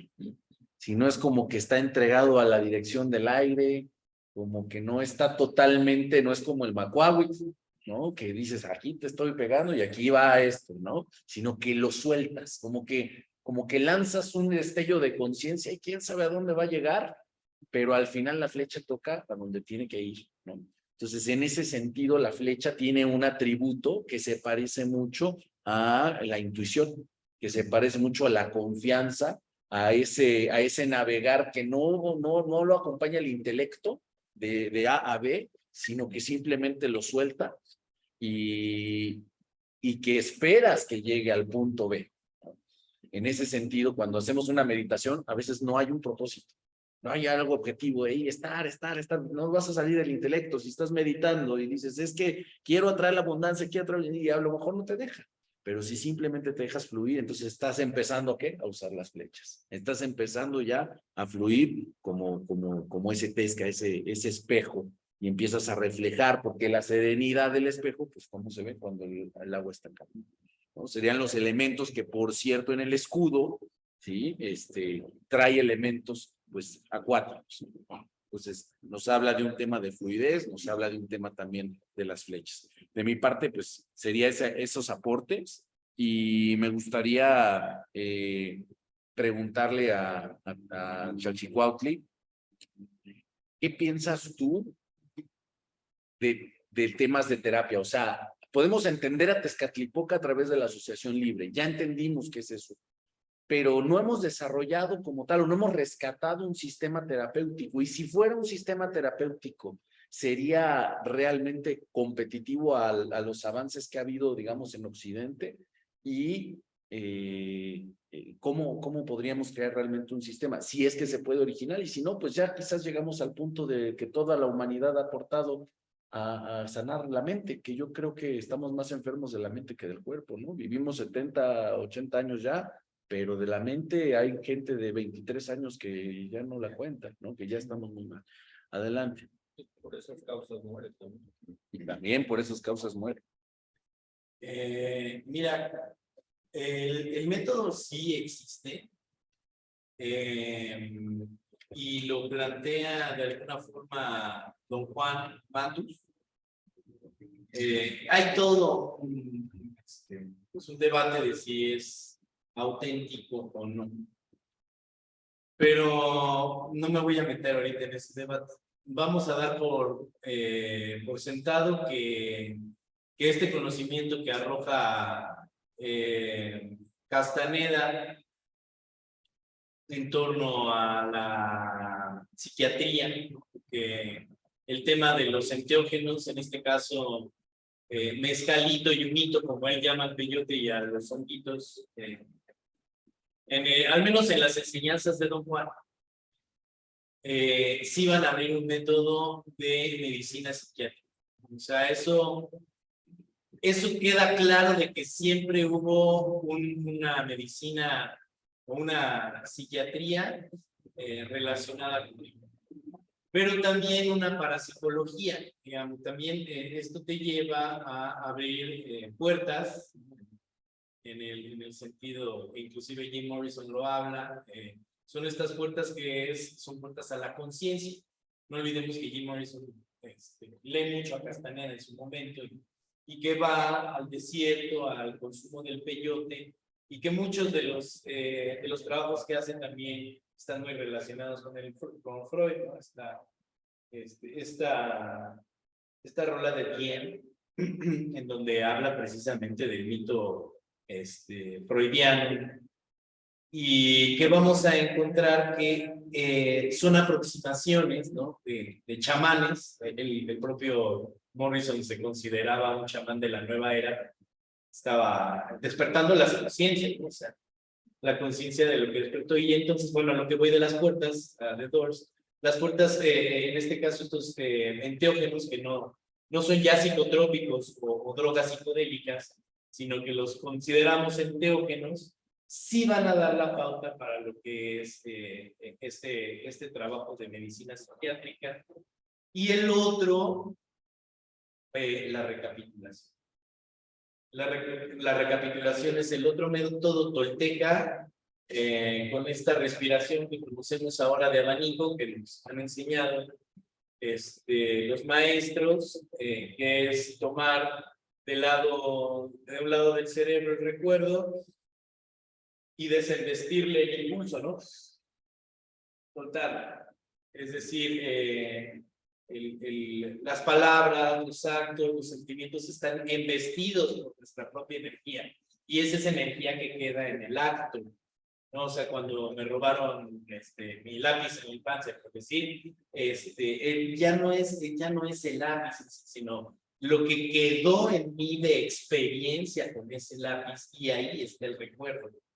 hasta que yo, y bueno, voy a poder yo asociar 1000 veces el lápiz con un dolor que me provocó y que yo no puedo tenerlo consciente, pero que está acá y cada vez que alguien me amenaza por decir con un lápiz, ya yo estoy volviéndome loco.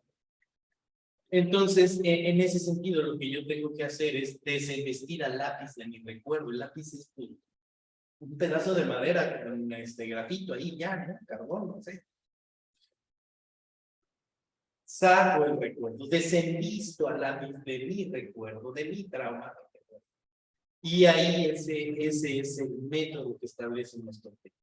Y lo recomiendan en cuevas, es decir, vete a la cueva, haz tu trabajo interno, entiérrate en la tierra 4 días y despójate de ti, desenvístete. O sea, tú eres ahora el lápiz que hay que desenvestir de todo ese recuerdo que queda atorado y que pues hay que ir pues fluyendo si no queremos caer en el caos de Zipaquirá como venimos ahora. Yo vería esos 2 métodos todavía vivos y pues el arte marcial como tal, como método, ahí ya diríamos de terapia psicoenergética, que es los propios movimientos van sanando tu cuerpo y en esta idea de que el cuerpo y la mente están unidas, y ya lo platicamos, ¿no? La psicosomatosis, que es yo estoy acá enfermo y de la mente, mi mente enferma mi cuerpo.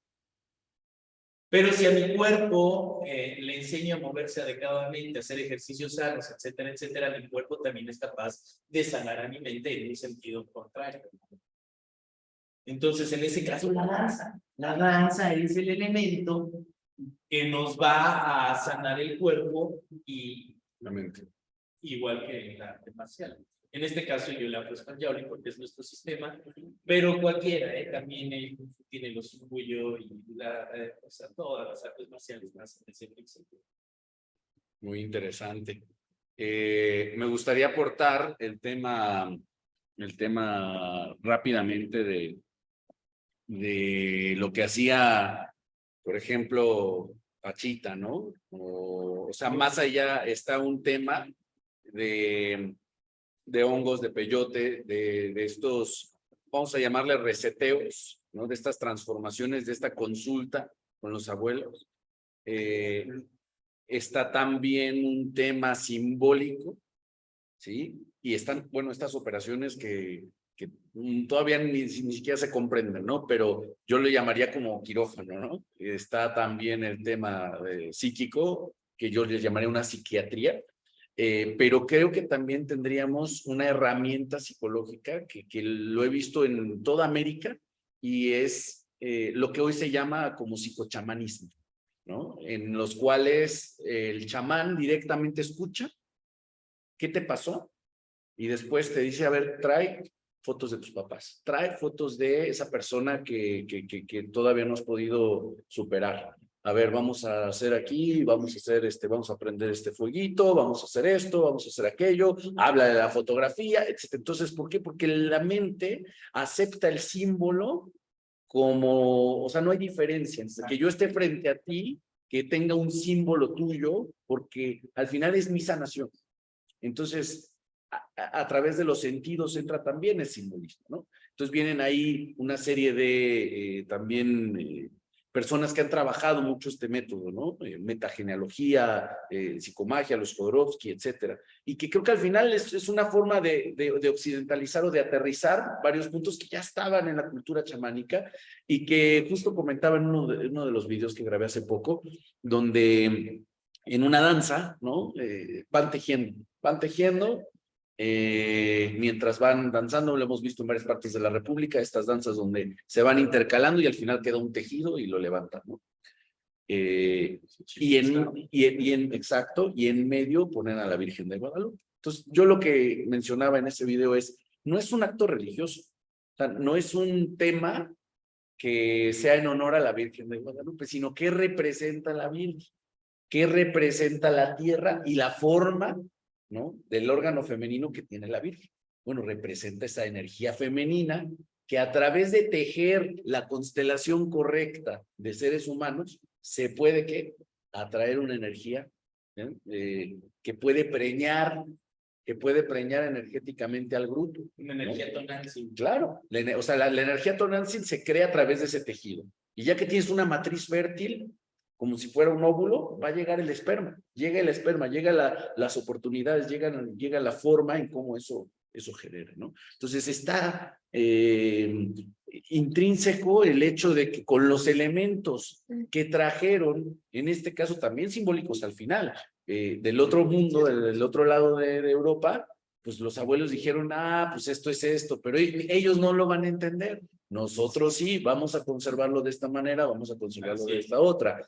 Yo creo que podemos rescatar, ya con principios, ya con gente profesional que esté versada en psicoanálisis, que esté versada en hipnosis, que esté versada en semiótica, en todas estas herramientas, y realmente de generar una medicina chamánica ya objetiva, ¿no? Que si aquí y aquí y aquí reunimos a 3 chamanes y les damos un mismo caso, las soluciones sean muy parecidas o que esa solución sea igual de potente para la persona. Estoy hablando de un acto, ya sea de con una fotografía, vestirse de cierta manera, enterrarse, renacer, incluso morir, ¿no? Hay actos también donde sabes que vamos a como que te moriste, cabrón. Vamos a enterrarte, vamos a después sacarte y bañarte, ¿no? Como un renacimiento. El temazcal mismo, ese es ritual. Entonces, ¿quién no nos hemos dedicado? Y yo invito al público aquí que nos está viendo, invito a todas las personas presentes, no nos hemos dedicado a ordenar este conocimiento. Y es lo que más necesita el mundo. ¿Por qué? Pues porque estamos enfermos. Porque realmente en temas de medicamentos, pues sí, lo único que ha logrado hacer justamente la psiquiatría es a través de la bioquímica. Pero si nosotros tenemos una bioquímica y a través de un símbolo, de un acto simbólico, puedo sanarme, entonces tenemos que desarrollar esa medicina. Yo quiero invitar a eso, a que empecemos a hacer estos calpulis, estos grupos, y que saquemos adelante esta medicina, que creo que sumado a lo que también dijiste, se puede realmente llegar a un nivel ya, hasta un hospital se puede, o sea, imagínate un hospital tolteca donde tengas chamanes ya específicos. Que tiene usted problemas familiares, pase con fulano. Tiene usted problemas de pareja, pase con sultano, ¿no? Especialistas ya en casos, y van a ser los mismos casos. Entonces esa persona ya especialista se las va a ver rápido. Mucho más allá que un psicólogo, mucho más allá que los métodos del habla, ¿no? Que también son buenos, pero son un poco más lentos. Bueno, finalmente es algo que me interesa mucho, esta parte como del sincretismo que habla sobre la Virgen y todos sus símbolos. Creo que también le preguntabas a José Luis, si ya no había forma como de rescatar algo original. Y también a la luz de leer, de investigar, de escuchar a los maestros, me doy cuenta que finalmente nuestros ancestros no estaban peleados nunca con el secretismo. Obviamente su mundo, su universo era menos amplio que el que tenemos actualmente, pero el que tengamos un conocimiento, una mexicana que beba de los toltecas, que beba incluso de los mayas, que beba de los olmecas, que beba de miles de lugares, eso nos da una pauta para que, cómo podemos, creo que si se le encuentra entre Occidente y entre la nueva, hubiera sido pacífico, creo que nuestros dirigentes, nuestros sacerdotes habrían sido los primeros en decir, tráganos solo el conocimiento, nosotros les damos el suyo y vamos a ver qué es lo que podemos unir. Sí. No creo que ellos hubieran dicho, no nos interesa lo suyo, nosotros estamos bien y cada quien a su mundo. Porque Sí, no y ahí me quieren. permites hacerte una anotación para que dices. Cuando llega el encuentro entre Moctezuma y Cortés, el primer encuentro ahí por Iztapalapa, ahí Moctezuma le habla a Cortés de que él entiende quién es su Dios. O sea, yo te entiendo. O sea, pasa y yo te entiendo. Sí, exacto. Y sobre todo el cómo se van tejiendo los conocimientos, ¿no? O sea, desde la época ni siquiera era mexica, ¿no? Era tlaxcalteca, si no me equivoco, o chimeca. Chichimeca. Entonces, ahí vemos que ellos no les interesaban, no, si tú tienes teatro, no me interesa, porque yo tengo mi y tengo aquí está el cuarto, y no me interesa lo que tenga, lo que ofrezcas tú. Chipitote creo que es de Michoacán, o sea, entonces, lo que nos enseñaron Dios es que ellos no tenían miedo al sincretismo, a utilizar conocimientos de diferentes lugares para poder acceder a un mayor nivel de conocimientos y con ello un mejor nivel de vida. Ahora, nosotros tenemos la obligación, sí, de ser rigurosos y rescatar nuestras raíces, no nuestro, si no se pierde, y tratar de evitar todo, porque si no, pues no vamos a ver qué es de quién, ¿no? Pero una vez que nosotros tenemos identificado qué es realmente nuestro, qué es lo que realmente pertenece a la náhuatl, creo que sí podemos ya finalmente decir, ok, de Freud tomo esto, de Jung tomo esto, y esto es exactamente lo que me decían acá. Esto, pues creo que complementa lo que dicen, y ellos no tienen esto que me aporta la mexicayo, la toltecayo.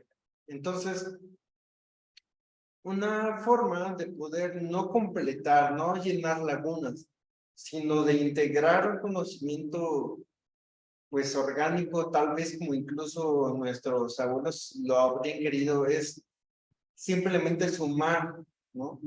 Ya después de saber qué es lo realmente nuestro, pues entonces sí ya integrar con conocimientos universales de diferentes escuelas, que puede ser de Europa, de Oriente, porque tenemos ese privilegio actualmente, de que ya no estamos aislados, que ya podemos acceder a maestros de diferentes disciplinas, como con el Yaolin, que se enfrentan a gente de Kung Fu, se enfrentan a gente de Karate, y dicen, ah, pues esto me puede servir para complementar el Yaolin, o el Yaolin puede complementar lo que ustedes hacen.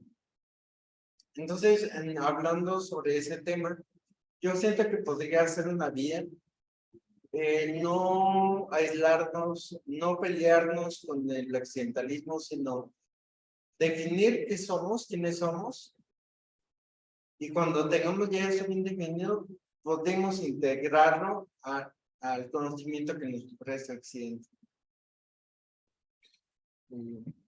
Muy bien, pues quisiera mencionar que a veces se nos olvida quiénes somos. O sea, ¿cómo determinas? Es más, nosotros lo decimos. Y esto, es de China. Esto es de los chinos. ¿Qué los hizo de chinos? Y todo el método para fabricarlo lo hizo un inglés, lo hicieron en Estados Unidos, pero lo fabricaron en China. O sea, hubo manos chinas que estuvieron allí, ¿no? Entonces, a veces estamos a lo mejor ya tan en otro planeta que pues todas las integraciones, todo lo que hicieron también los abuelos, que también tomaron de varios pueblos, de los teotihuacanos, de los olmecas, de los toltecas, de los mayas incluso, y lo integraron, son mexica. Y si tú eres un mexica y agarras una guitarra española y te pones a hacer una canción, No tiene nada malo. es una canción mexica. O sea, al final, el instrumento, evidentemente, de la cultura viene de otra cultura. Hablamos de un tema ancestral, pero cualquier cosa que escribas, que tú desarrolles, si tú sabes quién eres, pues es mexica. Ahora, lo pongo en una analogía, ¿sí? Si una persona de aquí tiene un hijo con una rusa, pues igual es su hijo. Si una persona tiene un hijo con una africana, igual es su hijo, vamos a ponerlo al revés. Una mexicana, llega un hindú, igual es su hijo. O sea, hay que recordar quiénes somos. Y hay que recordar que todo lo que sí hemos hecho y que sí hemos desarrollado, pues eso es parte de la cultura mexica. Eso es parte de la nueva cultura mexica. Cada cosa. Es verdad, hay ancestros, hay originalidad, hay una línea particular. No hay que confundirnos. Pero no significa que lo que sea que hagamos Pues ahora sí, porque, no sé, tal o cual persona hizo una patada que está en el taekwondo, esa patada es de Corea. Pues no, o sea, realmente es una integración, un rescate y algo que tú integras, lo das a conocer como tuyo y es tuyo, ¿no? Respetando obviamente la línea histórica, no te vas a inventar las cosas, no vas a decir, sí, pues mira, esto es mexica este teléfono. O sea, qué bueno que estás sacando tu propia línea, pero pues el teléfono lo inventaron hace mucho tiempo otras personas, ¿no? Entonces, siempre y cuando se rescate eso, creo que el multiculturalismo puede marcar la línea real y se va a notar. ¿Por dónde se va a notar la mexicanidad? Justamente cuando tengas un teléfono, vamos a tener una mesa, vamos a tener un edificio, vamos a tener una arquitectura, una cocina que ya es muy característica de la mexicana, todo, y entonces ahí va a cruzar una línea. Esa línea que todos vamos creando, eso es México. Eso es México, y que un noruego no se le hubiera ocurrido hablar de Tezcatlipoca y hablar de terapia psicochamánica. O sea, entonces esto es México. Tenemos que reconocerlo así, tenemos que sentirnos orgullosos de México. Así. Y en ese sentido es ir planteando nuestras propias metodologías, como tú lo planteaste, a ver qué tenemos, ¿no? O sea, yo veía todas las tesis de mis compañeros, etcétera, y todos era el tema de Freud, el tema de Jung, el tema de Winnicott, el tema de Lacan, el tema de miles más. Y bueno, ¿y cuándo me sacan a Tezcatlipoca, señores? O sea, en serio. O sea, ese es el punto. O sea, si nosotros queremos, como dice Josué, lanzar, entre comillas, un método propio de la psicología, o sea, psicología mexicana, o sea, si llega un mexicano y toma toda la psicología de Freud, por así decirlo, está haciendo psicología mexicana, no, aunque sea mexicano. Aquí la idea es que esto, pero el Tezcatlipoca sí es de principios de ciencia mexicana, o no mexicana, al menos anahuaca, ¿no? Entonces, si queremos reconstruir, partamos de nuestras bases y nuestros fundamentos, que como hacemos aquí, pues me ayuda un poco Freud, pues me ayuda un poco yo, pero la base es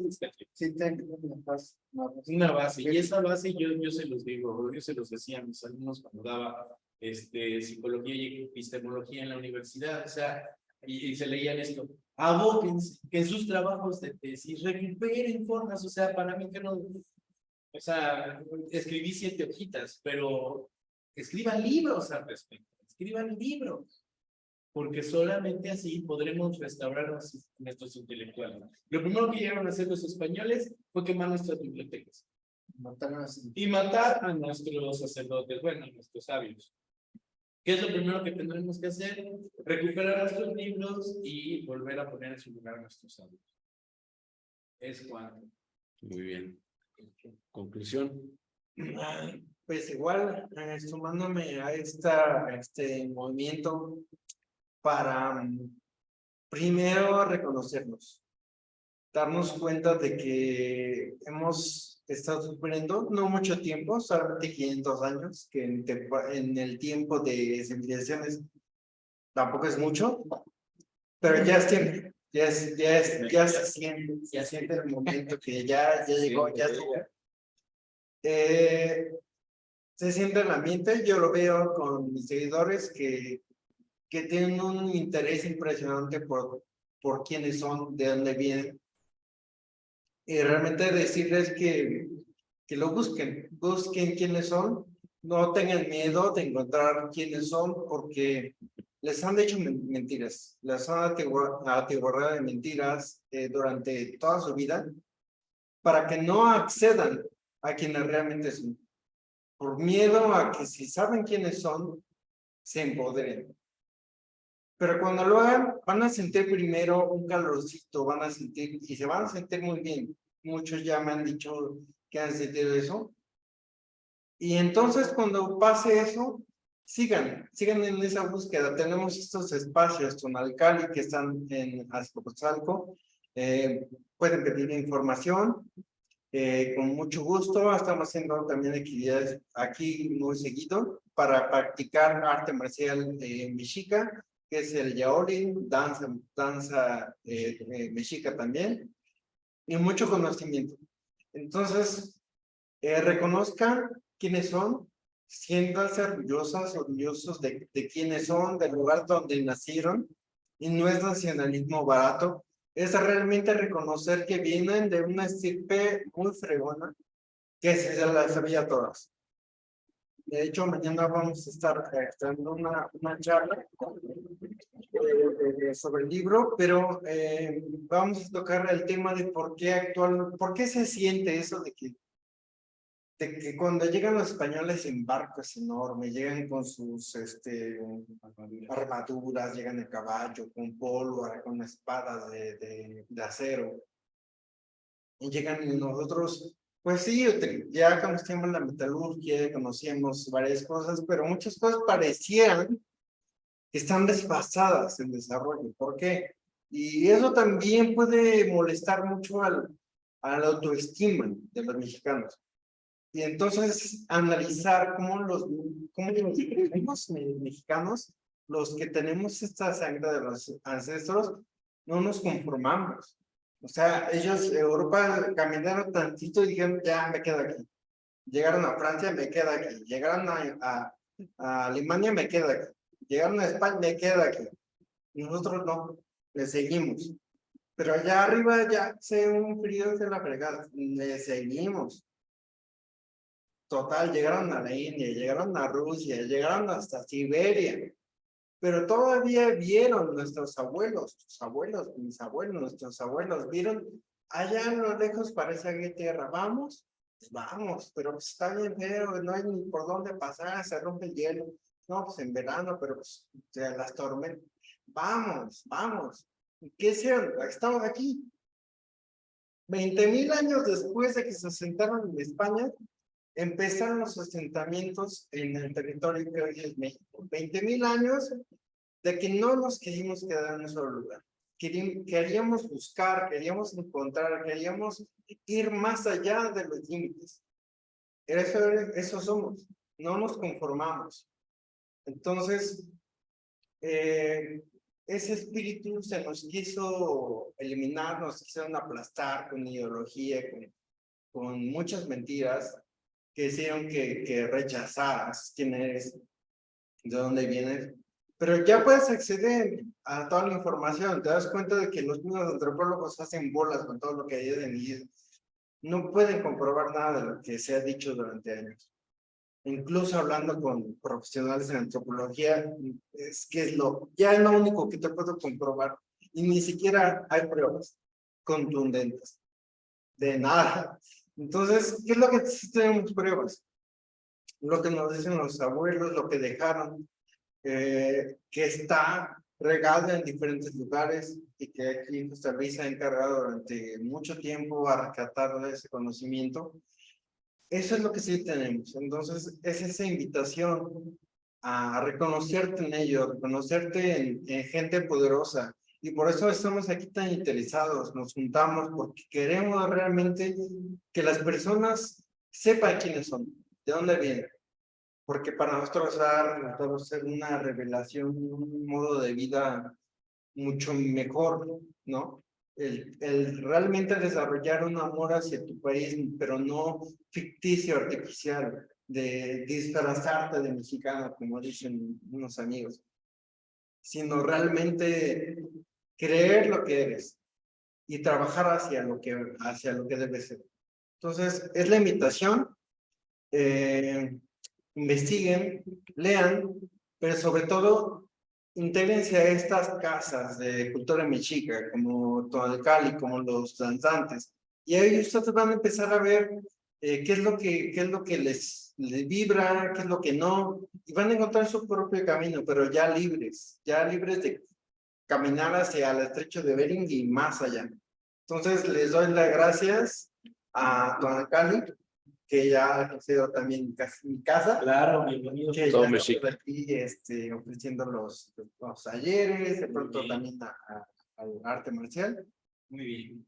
Y pues finalmente eso, poder seguirnos integrando para llevar este conocimiento hermoso pues a la mayor cantidad de personas. Que así sea. Listo. Oye, muy chido. Chinga Tlazocamati, gracias a todos, gracias a todos los invitados. ¿Alguien tiene algún comentario ya para ir cerrando este conversatorio? No queremos dejarlo sin voz. Voy a checar aquí los comentarios. Saludos desde Oaxaca, nueva seguidora, dice Almamita 40. Saludos desde el Estado de México. A todos, a todos. A todos. Roca dio muchísimos likes. Coatzin. Y bueno, parece que no dejaron preguntas. Muy bien. No sé si ahí en Facebook cómo van las preguntas. Si hay preguntas. No hay No hay preguntas. Muy bien. Pues entonces vámonos aquí con las personas. Si quieren comentar algo, aportar algo, bienvenidos. ¿No? Tlazocamati. Por acá, maestro. Pues nada más comentar que el crecimiento pasa por el esfuerzo. Tenemos muchos ciclos donde, como se dijo aquí en el conversatorio, nos han enseñado a buscar el tema de la comodidad, a que todo sea hecho por otro. Entonces, la filosofía mexica se refiere al crecimiento. Y aquí estaban las escuelas donde se enseñaba la matemática, la danza, la agricultura, etcétera, ¿no? Entonces, eso implica un esfuerzo personal. Y acuérdense que la persona que no realiza un esfuerzo y todo le es dado, empieza a vegetar en su vida. Entonces, de ese vegetal solamente crecen enfermedades. Entonces, pues me sumo a la invitación de ellos de que vengan a danzar, vengan a las artes marciales, a las clases que se imparten aquí, porque allá sentaditos viendo la misma de YouTube ya repetida muchas veces, pues no vamos a aprender nada, ¿no? Muchas gracias. Gracias, maestro. Sin Carlos. Gracias. Gracias. Allá, por favor. Yo tengo una pregunta. ¿Por qué no se enseñaron antes esto?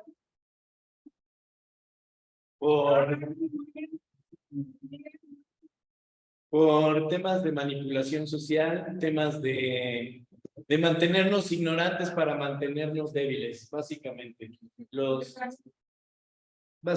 pienso que también no había la capacidad realmente. O sea, las personas con la capacidad de digerir esto y darlo a conocer, pues estaban allá en la sierra muy aislados.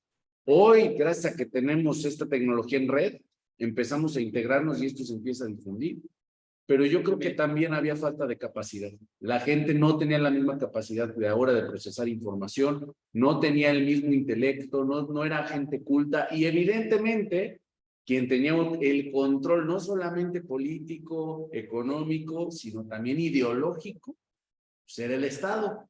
Y creo yo que por ignorancia y por colocar personas inadecuadas en cada uno de los rubros, quizás sin siquiera, vamos a fregarlos, no, realmente no tenían idea, realmente pusieron ahí a la persona, pues este tiene doctorado, tiene sus papeles, déjalo pasar y que publique lo que tienen que aprender estos niños, se acabó, ¿no? Entonces, hoy estamos a otro nivel, hoy validamos un video grabado en un lugar como este y la gente nos puede validar, no tenemos que ser académicos para que nos escuchen.